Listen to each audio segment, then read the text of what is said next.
maktabda yaxshi qizlar qolmayapti. Oldin qizlar erga tekkani qo'rqadi, hozir bolalar qo'rqyapti. To'ppa to'g'ri. Hozir ham 30 ga kirgan yigitlarimiz normalniy kelin topolmay, normalniy xotin topolmay, sarsoni sargardon bo'lib yuribdi.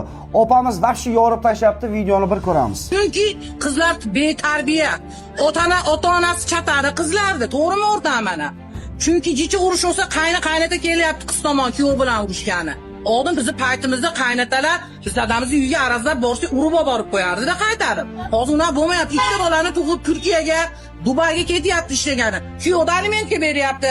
Ipsiz baylanyapti kuyovlar. Shuning uchun balkim qo'rqyapti. Yaxshi qizlar ekan, rostdan qo'shilaman. Insofni mana shu qizlarini turmushga berayotgan qaynonalarga bersin. Qizni bergandan keyin orqasidan bir fitnalar qilib, kuyovni yamonlaydigan qaynonalar hozir jamiyatimizda to'lib ketganligi sababli ajrimlar ko'p, bolalar yetim qolishga davom etyapti. Aytadiki eskilarimiz, onasini ko'rib qizini ol deb.